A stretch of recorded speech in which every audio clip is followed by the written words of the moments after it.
The movie begins with a somber voice over of a young girl reciting a poem, describing an ideal world filled with beautiful trees and meadows. However, this contrasts starkly with the bleak reality shown on screen: a freezing night in the desolate wilderness of Wyoming, near the Wind River Indian Reservation.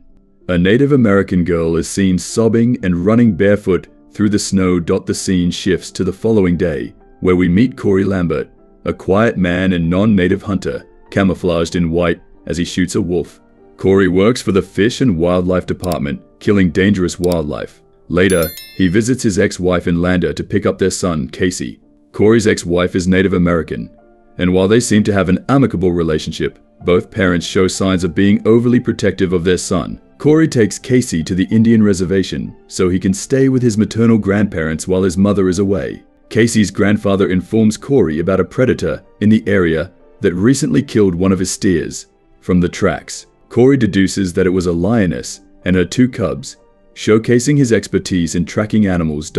While searching for the lions, Corey stumbles upon a trail of footprints and blood in the snow, leading him to the frozen body of a young woman with a head wound and frostbitten feet. It's the same girl from the beginning of the film.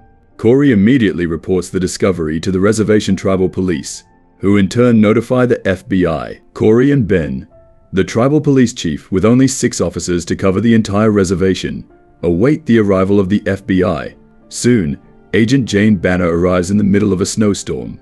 She appears unprepared for the harsh environment, and Corey notes she will need warmer clothing. Casey's grandmother lends Jane some of her deceased granddaughter's winter clothes, hinting that Corey once had a daughter around Natalie's age. Using snowmobiles, the group travels to the site where the body was found.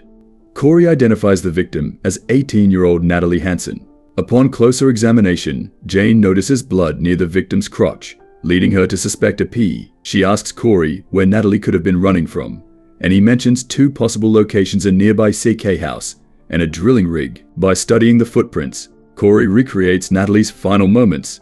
The deeper impressions at the front of her tracks indicate she had been running in desperation. He explains that the frigid, -20-degree night air caused her lungs to burst, forcing her to collapse and cough up blood, but she kept running until she succumbed. Impressed by Corey's skill, Jane asks for his assistance in the investigation. Back in Lander, they visit the medical examiner's office, where Corey's observations are confirmed.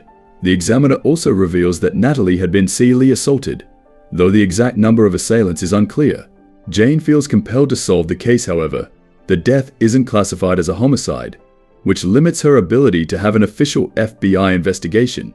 She might even be called back since the case technically falls outside FBI jurisdiction.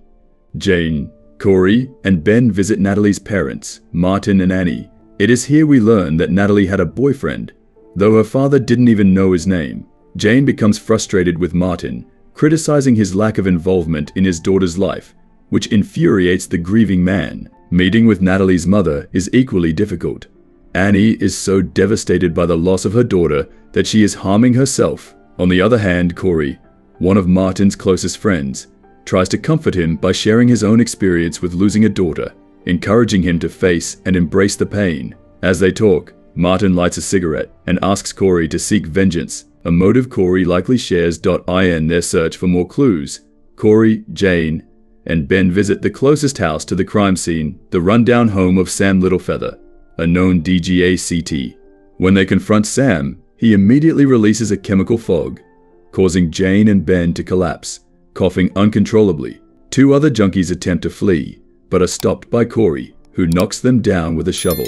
Jane, recovering her breath, chases Sam through the house, and when he turns to shoot at her, she manages to kill him after missing his initial shots. It's later revealed that one of the men in the house is Natalie's brother, Chip Hansen.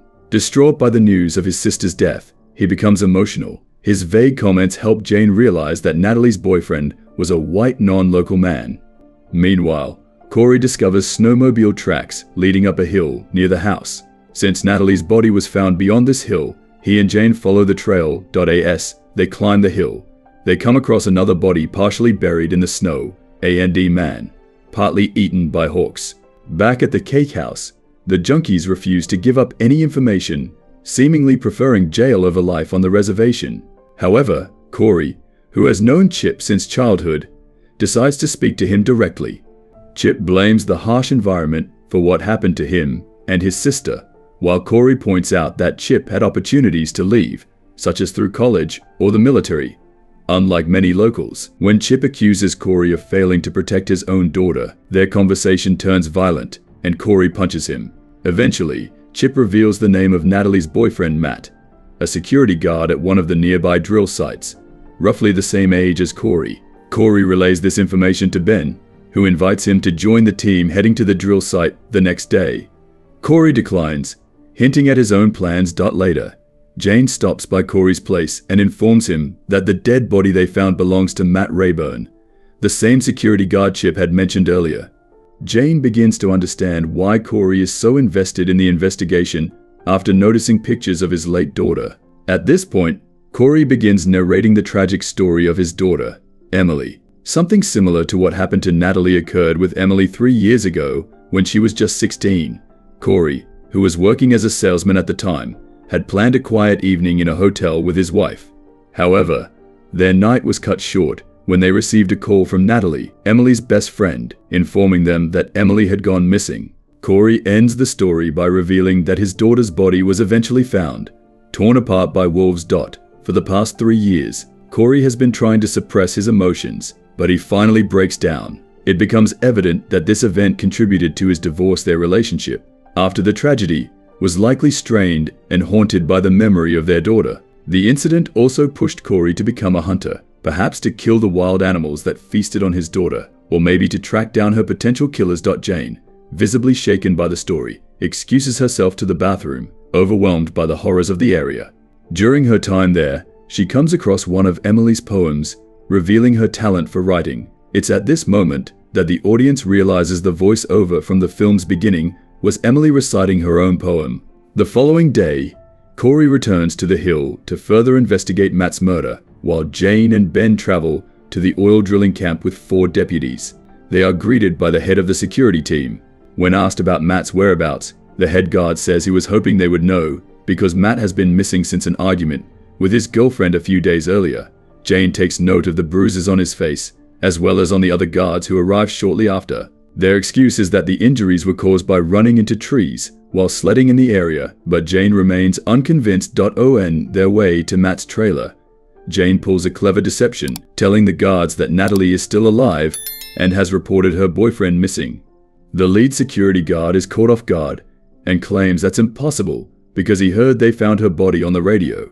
This deepens Jane's suspicions, as she points out that the identity of the body was never broadcast on the radio. Meanwhile, one of the deputies notices that the guards are subtly positioning themselves around them, causing him to panic. A tense standoff ensues as everyone draws their weapons. Given Jane's rank as an FBI agent, she takes charge of the situation and calms everyone down, preventing violence. Jane approaches Matt's trailer and knocks on the door. Suddenly, the film flashes back to Natalie's final night. We see Matt opening the door to greet her.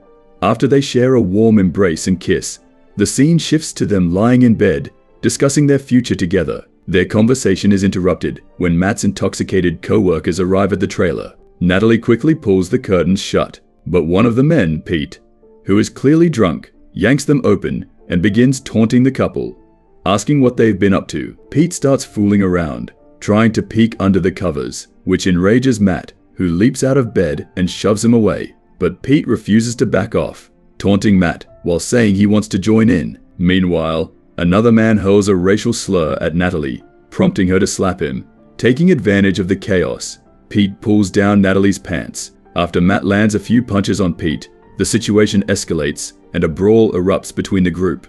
Natalie attempts to assist Matt, but both suffer heavy blows to the head and pass out. Natalie soon regains consciousness, only to find Pete assaulting her. When Matt comes to and sees what's happening, he attacks Pete again. Ultimately, the group gangs up on Matt, and Natalie, realizing she can't help him, flees. This was the moment she began her desperate run for survival, leading to her tragic death. In the present, Jane continues banging on the door, shouting FBI. Meanwhile, up in the mountains, Corey spots snowmobile tracks leading from the drilling site to where Matt's body was found, confirming that the guards had moved Matt's body and tried to throw off the investigation by retracing their steps to Sam's place. Corey attempts to warn Ben about the guards. However, before Jane can retreat from the door, a shotgun blast rings out, hitting her in the chest.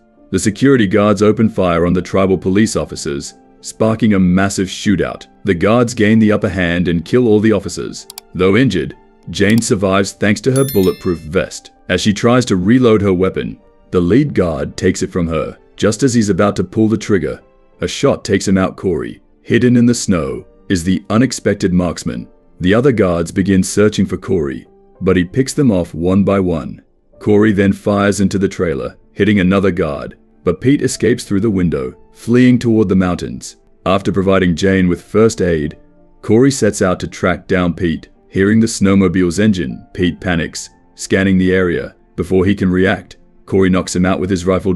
When Pete awakens, he finds himself barefoot atop a mountain, his toes already beginning to freeze. Corey offers him a chance at survival if he confesses. Pete admits to killing Matt and assaulting Natalie. True to his word, Corey lets Pete go, noting that Natalie had managed to run 6 miles barefoot in the snow, and doubting Pete would even make it 600 feet. Pete starts running, but after only a few steps, the freezing air bursts his lungs, just as it did to Natalie. He collapses, gasping for breath, and dies. In the next scene, Corey visits Jane in the hospital. She feels fortunate to have survived, but Corey dismisses luck on the reservation. He believes that survival here depends on inner strength and will, while surrender means defeat. Jane breaks down, reflecting on Natalie's desperate 6-mile run to save her own life in brutal conditions. Corey later visits Martin, finding him staring blankly, seemingly contemplating suicide. To comfort him, Corey recounts how the men responsible for Natalie's death met their end, particularly the one who assaulted her, who died with a whimper. Martin, overcome with emotion, asks Corey to stay and grieve with him. The loss of their daughters has reshaped both men's understanding of pain. One contemplates ending his life, while the other has found strength in tragedy. Ultimately, we are left with two symbols: weakness and resilience, mirroring the choices we face in our own lives. We must decide which path to follow.